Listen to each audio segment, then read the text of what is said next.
How's it going? So today I'm working on modern stuff. See? And you might ask, why am I working on something like I can stand it? The gas. It's driving me nuts. The gas prices. So I had to buy this thing. So anyway, it needs a wheel bearing, and so I will be doing a wheel bearing on. So I've already got the wheel off, wheel and tire. So these Hondas, they have a press-in wheel bearing. So we're gonna have to take this nut off, and we're gonna take the brakes off, which is this bolt, this bolt. The caliper will come off, and then there's this bolt and another one on the bottom here that you have to take off, and then we can pull the rotor off, and then we'll beat this through and knock some ball joints. The tie rod ends will come loose here, and yeah, we'll go from there.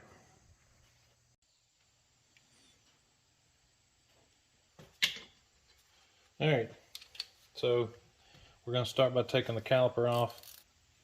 Okay, so we're going to start on this at 17 millimeter.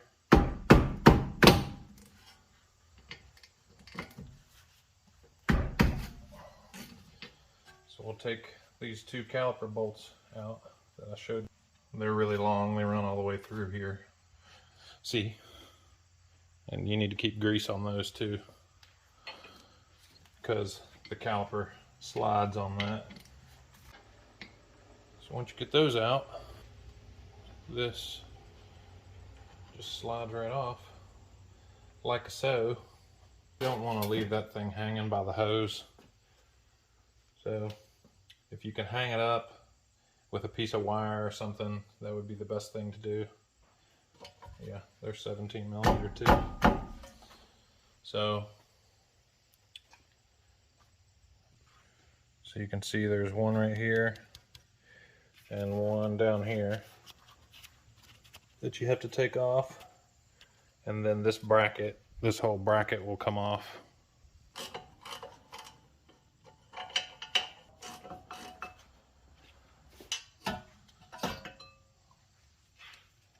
Alright, here's what it looks like. Of course, these are still in there. I mean, you pop them out to replace your brake pads, but they're new, so I'm gonna leave them in there. Now, sometimes on these, there'll be some, these have already been removed, but you'll have some flathead screws in here, and that's what holds the rotor on, but there's nothing holding it on here. So this car only has 277,000 miles on it. So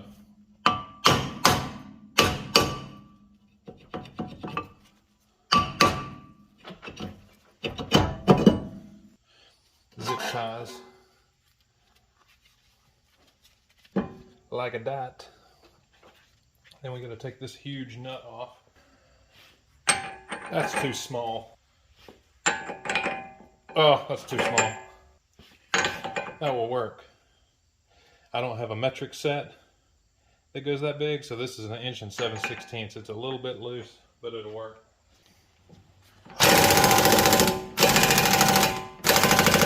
I need more power. Means more power. All right. Now that just pushes through. So the next thing will be to take this loose, this loose. Actually, we're going to pop it loose from this bottom ball joint right there.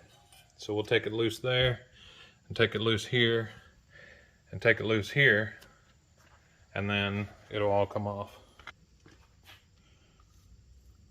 Come on. There you go. That's not the right size. 17 millimeter.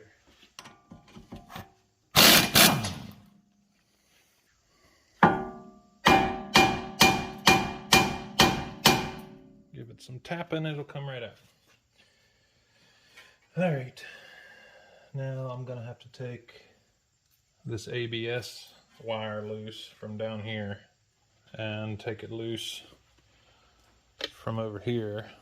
So this is a 12 millimeter, and the rest of those that hold that ABS wire are 10 millimeter.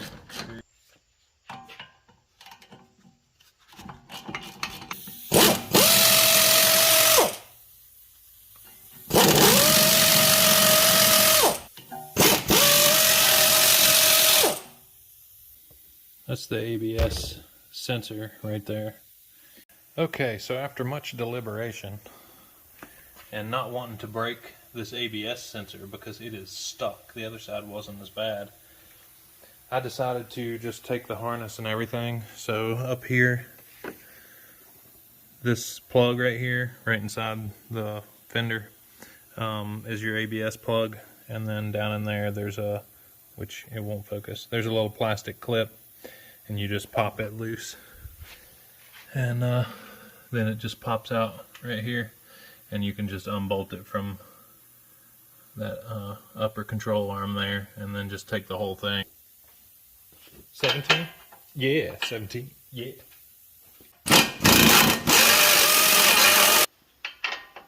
Oh, it's not that.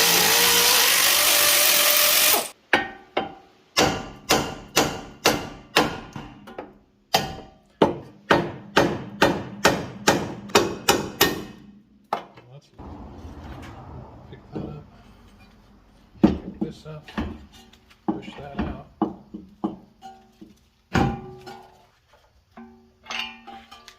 There you go.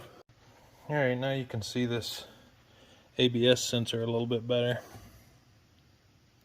It's a very tight squeeze in there, and it only kind of goes one way.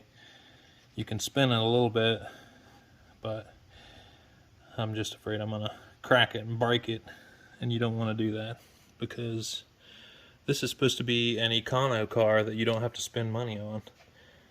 Here's the wheel bearing, and so what we'll be doing is pressing it out. But what you got to do first is press the center part out, and this whole hub will come out with all the lug bolts in it. Will come out, and then you got to flip it over and press it out from the other side. All right.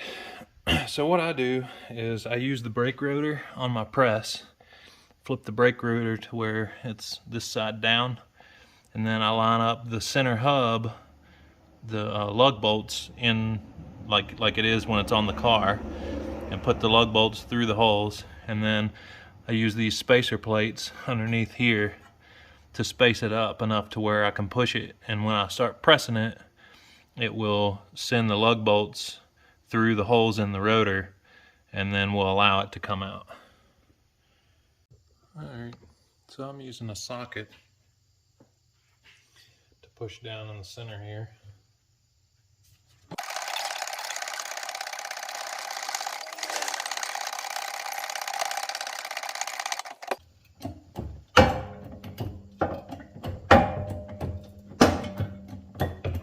Start pressing it out, it gets pretty easy.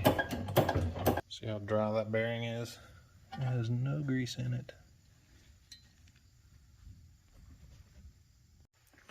Alright, so this is what happens. This is what happened to me last time when I did the other one.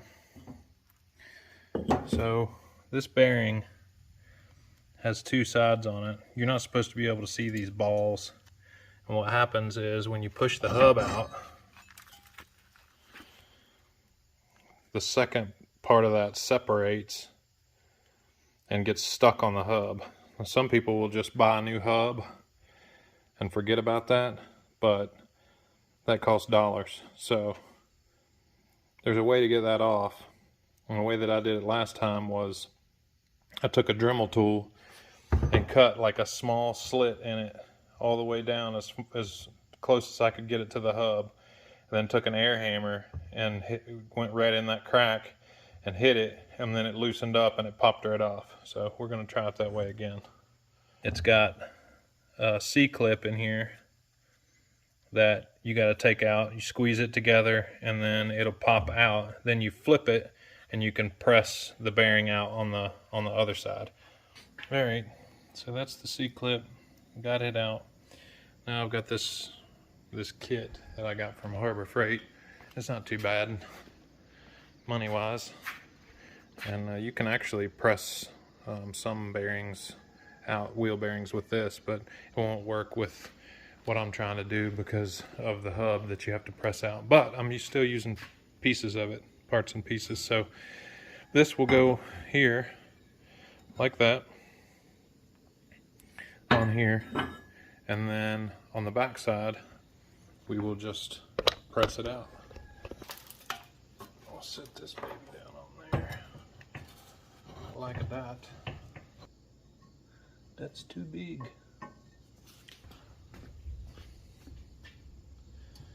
That will work.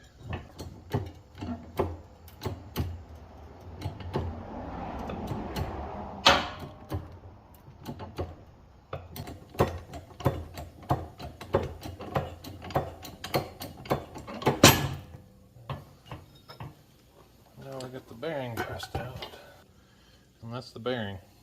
I'll make sure all this is clean in here and press the new one in. So here's the new one.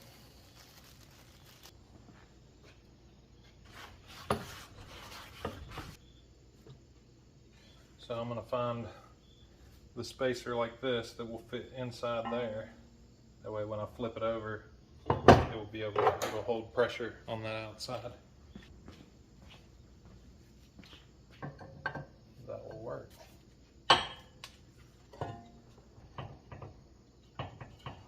And when you're pressing a bearing in, you want to make sure that you're pressing on the very outermost of the bearing. You don't want to do in here, you'll mess the bearing up because it's not designed to have that much pressure on it.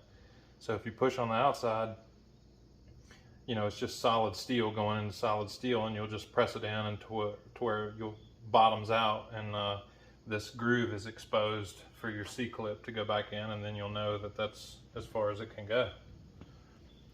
I think I'm going to use the old bearing to press on the outside.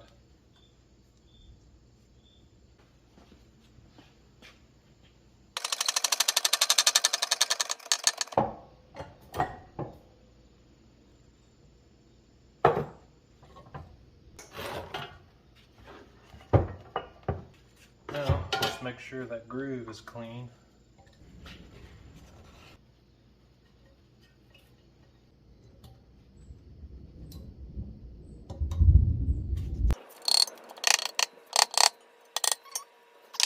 Alright, now what we'll do is take a Dremel tool and make a slit in that. I'm using a Dremel tool because instead of a Ziz wheel, because the radius on a Dremel tool is much smaller, and you can get a lot deeper without cutting into this surface and this surface if you just plunge straight in.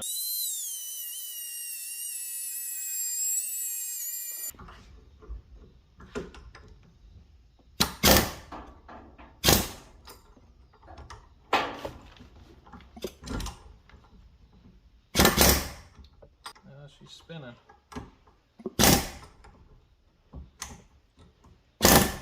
There we go. Cracked it. That's what you want. Crack the bearing race, and then it pops off. So there you go. It did cut down to it a little bit. Very, very, very little. So yeah, it's ready to go. Alright, now we'll clean this up, and then it presses right back in there. Alright, so generally speaking, when you're pressing this in, you're going to want to put pressure on the center part. You don't want to have it on the outside part, because when you're pressing it in, it'll push this bearing, like this inner bearing, right out, and that is not what you want. That is bad.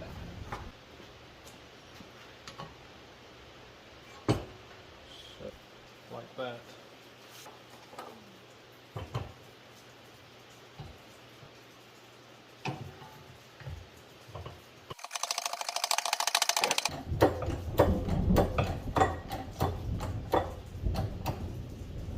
Going down till the bottom's out. done. Now you can put all this stuff up. Because remember, someone will come and swipe it. Alright, installation is reverse of removal. Just watch that ABS sensor. I'm not going to mess that up. And then just put your nuts back on here and here, tighten them up, and you're good to go. Put your brakes and everything back on.